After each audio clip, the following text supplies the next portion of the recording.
Welcome to Factorio Friday Facts Reactions. My name is Nilaus and I am reacting to these Friday Factorio facts. And I am not doing it in a timely manner, unfortunately, but that's a little bit of illness and stuff like that. But I have two Friday Factorio Facts videos that I want to review today. So if you are enjoying these kind of videos with the reviews and stuff like that, then leave a like, subscribe, and of course leave a comment with something that if you absolutely disagree with my takes or absolutely agree with it, or if you feel that there's some aspect that I'm missing, then leave it in the comment below and then we'll probably take it up on a live stream in the future to discuss it further. The first one is the Friday Factorio Facts 394, and it's about assembly machines and circuit controls. So that is really interesting, and this is one of those things that I think that everyone is going, yes, that's so awesome. Oh my God, all the cool things that I can do. But I don't think it's gonna end up leading to a good state. And I'll get into that. Let's talk about what the feature actually does. It does all the things that we always wanted to do when it comes to circuits and assemblers. The fact that you can enable them, disable them, you can read the content, you can change the recipe, you can read the outputs, you can get a signal when it's finished, so that you can now have full control of our assemblers. And that's just absolutely brilliant, something we've really wanted to have for a long time. And isn't that good? Well, sometimes when gamers get what they ask for, they will ruin the game. And that's a little bit what I'm afraid of in this regard. I'm really afraid that we will break the game in new and interesting ways that will make it even more inaccessible to new players. So let me dive into that a little bit, because I think that's a key aspect here. So what happens when you can start, stop an assembler? That doesn't do much. You could do that now. You could just prevent it from being fed with inserters, but you can now set the recipe and you can get a note when it's done. So now you can track how many of a certain products it has done. You could technically do that before, but you can then change the recipe so that you don't need as many assemblers. You can now have a few assemblers. And the example that they're showing is exactly the nightmare that I think we're going to be ending up in. Here you can see, like, really cool. They're just changing based on what is needed in the network. Basically what I'm thinking is, like, you want a certain number of things of all your products in the network, and you got, like, I got 200 of these assemblers and 200 inserters and some belts and all that stuff, and then you just have some assemblers that will just change recipes according to what you need, and then they'll build whatever you want. And that's brilliant. Right? Not really though. Not really. Why is it not good? Well, one of the cool things about quality was that there was this trade-off that quality, for example, quality modules, as you can see, these have high quality modules. They are also high quality assemblers. So everything here is completely scaled up in the best state. Now, previously, there was this trade-off as when we were introduced to quality that, okay, well, it's cool that you have this, but where are you going to apply your quality assemblers and quality modules? Well, it's easy now. You just apply them to one place, and then you have that recipe changed to everything else. And that's a little bit sad, because that kind of negates it. That means that ultimately, with a million billion beacons, we haven't seen beacons yet, by the way. We haven't seen beacons. So hopefully they will do space exploration beacons instead of normal beacons. But we haven't. We can look at this and just know that if you have one assembler that's that's the best quality, and you have modules that are the best quality, then you can just have circuits controlling the network. And it's a little bit sort of negating sort of the trade-off of where you're going to spend the quality. But that's not actually the biggest problem. The biggest problem is exactly this. Good luck building this. And good luck building this if you don't have 1,000 hours in the game. But what will happen is that someone like me will build something like this. And what happens? That means I will provide a cool blueprint and people will love it. And the people who don't use this or any other of those blueprints that will be floating around as they make everything, then they'll sort of not be able to play the game as well, because the complexity of quality, the complexity of multiple products, it'll sort of be like having a book of balancers. It's just something you have to have a book of balancers, because you can't really build the balancers yourself. They're too complicated. I know some of you can, but I can't. And therefore I just go, I need a book of balancers, and someone else has done the hard work. I think that this is going to be exactly the same, even more so than previously. And my hub blueprints are widely used, and everyone has adapting a little. But if I provide a blueprint like this, then you're not going to be adapting it easily. It'll simply be plug and play, and that means it'll be less of everyone doing their own solution and more of everyone doing that YouTuber guy who made a blueprint, and now I'm just stamping it down because I don't know how it works, but I just know that here I set up how many items I want, and then it'll take care of the rest. And I think that's a shame for the game, that it becomes less accessible, and something that caters for really advanced circuit setups is something that makes the game less accessible. Quality was something that made it more accessible, I think, because it was sort of leaning towards you can't really get everything, all your designs the same, so you have to fit in with the quality items you have, and therefore it'll be more unique, and therefore it'll be less relying on blueprints from online repositories. But this thing is completely the other direction. This is just absolutely just download it. You can't build it yourself. That will be the case for 99% of the people playing Factorio. It will be have to download it to get this kind of thing working. And I don't even think 99. I think it's 99.9% who will not be able to build this themselves. But for me, I'll happily build it. I'll be having a ton of fun debugging and testing and making advancements and just making my own version of this, and of course providing it to you so that you don't have to build it yourself. But I don't think it's healthy for the game to allow this kind of automation. But that's just a personal unpopular opinion, I guess, but that's what I'm afraid of with this function. The other half of this Friday Factorio Facts is about flipping, and honestly, it's just a lot of, oh, it's difficult to implement, it's difficult to implement, it's difficult to implement, it's difficult to implement, it's difficult to implement. Oh yeah, by the way, now we did it. And that's just it. I mean, when anyone says flipping, of course you want to flip the inputs and outputs. That's basic, right? So yeah, this is awesome. This is what we look forward to doing. This is the only thing that really that we needed to have was just this picture, and then we'd be like, damn, that's nice. This is what we've been waiting for. Very small thing, but it's a nice quality thing. The fact that it wasn't possible before just kind of hurt my soul in a bit. That it was like, come on, just rotate the inputs and outputs. And it's gonna be our problem if we choose to mix and match belts and pipes and stuff like that. We'll figure that out. So it's nice that this flipping can now be done with inputs and outputs. Great, that's a nice little feature. So awesome. And then the last one is, of course, here, it's brilliant, the stack versus bulk inserter.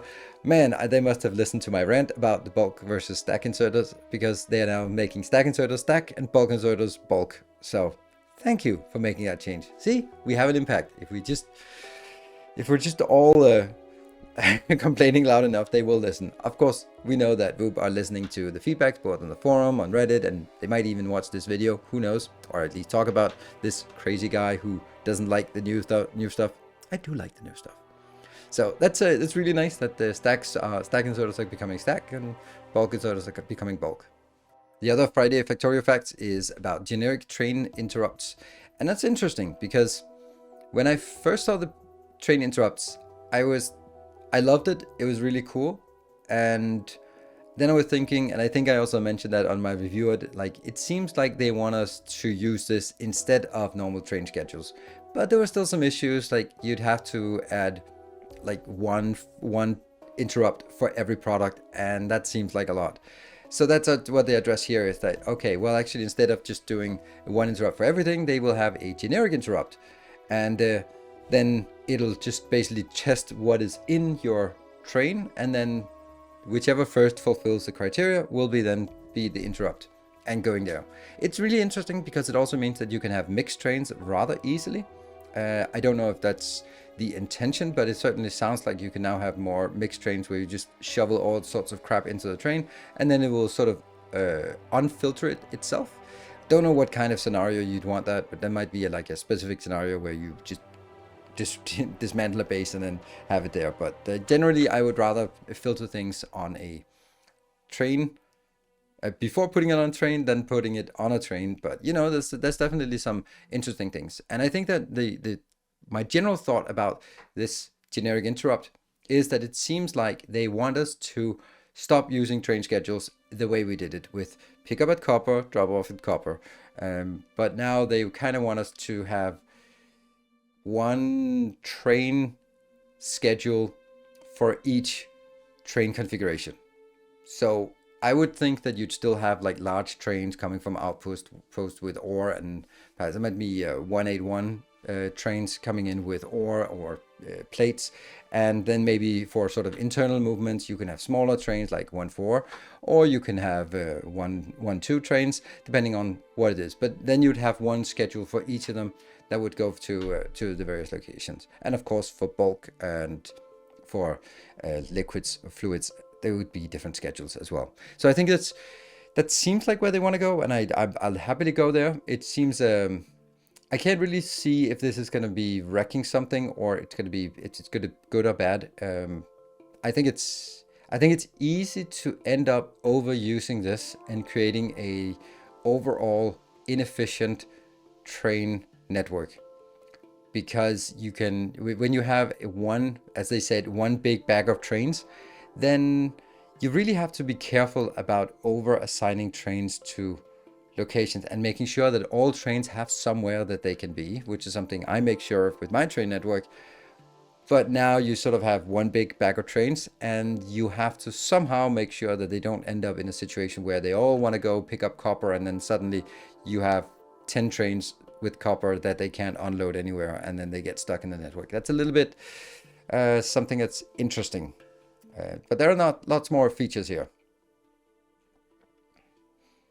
So what if you don't have a particular item that is being identified? Well, it just gets stuck and has a no path state. The good thing about the no path state is that it's now also a warning. So you can now see if a train has a no state. You couldn't do that before. Right now, it's just you just have to find out that there's a massive train congestion and one of the trains is then stuck with no path for whatever reason. Maybe someone bombed your base. I don't know.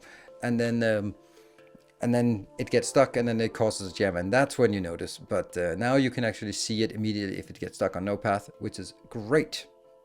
Next one is about the disabled stations, and this is really good because as it is currently, if you disable a station, a train will skip that stop. If you set the train limit to 0, the train will not skip the stop. It'll just try to go there and then get stuck with destination full if it can. So it'll never skip a stop if it uses train limit, but it will skip a stop if you use disabled trains. That's something, it's an advanced feature, and it's something that you can use in your train network designs so that you can kind of have stops that will be skipped if they're not open and all that stuff. But I understand that they kind of want to streamline it because it's a little inconsistent. No, it's very inconsistent. It is something that can cause more confusion than it causes help, especially if you dynamically open and close or enable disable stations. Then you can get into positions where things are en route to a station and then get disabled and it has to reroute to somewhere else, and that might not be possible. It should be possible, but it's weird.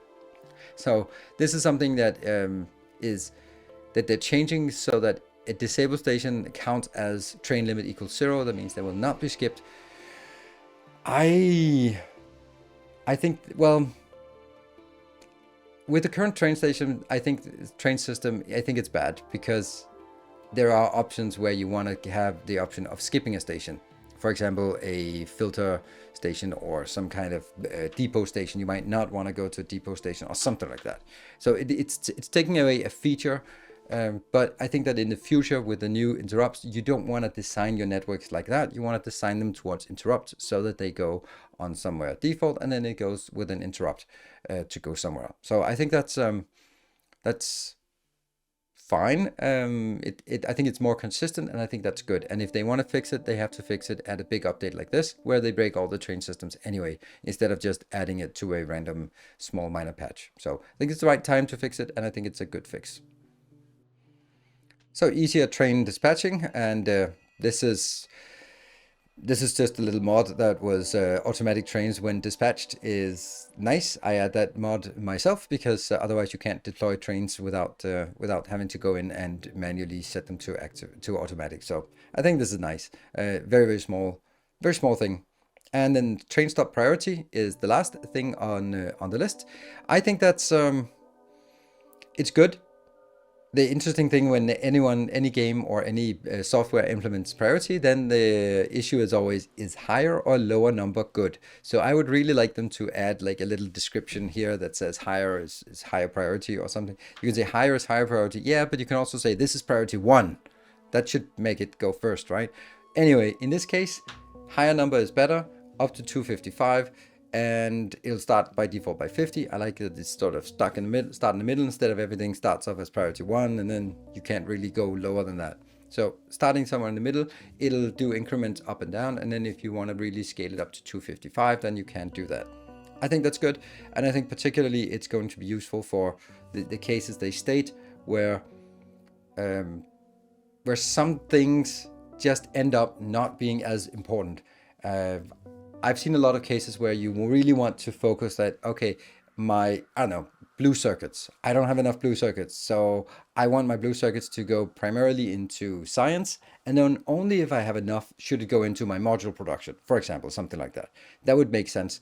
And therefore you would say the module production as lower priority so that it would be less likely to take it, and you would always sort of keep your science running.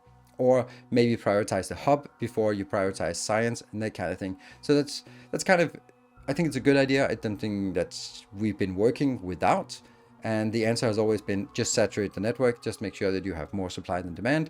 But this is really nice in those cases. I think it's also really nice in case of ore patches. Sometimes you have an ore patch and you really just want to, let's just empty this one because you might want to pave over it and use this area for something else.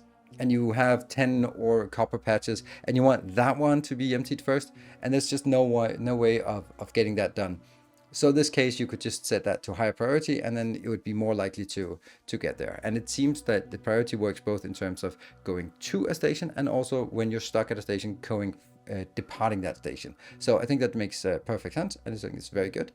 Also, a few things is about if you have a train that's stuck in the no path state, or you have a train that you are manually dispatching, they will automatically have highest priority. So I think that's very nice that it'll try to fix the no path state by sort of giving those higher priority. I think that's an excellent idea and a great way to implement it.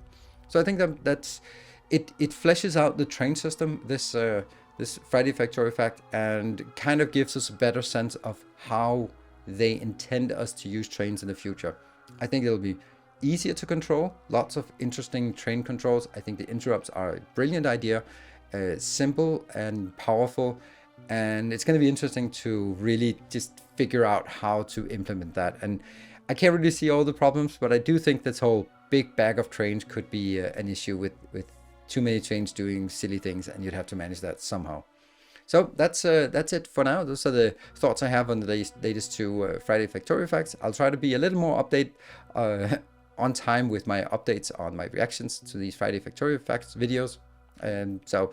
But anyway, if you liked it, if you felt I missed something, if you have thought I had some bad takes, then leave it in the comment below, and I will definitely read it, and then I'll probably be talking about it on a Factorio stream on Twitch. So that's on Sundays. I stream Factorio Space Exploration just to get a little sense of what things to come. Thank you very much for watching. Until next time, take care, and as always, stay effective.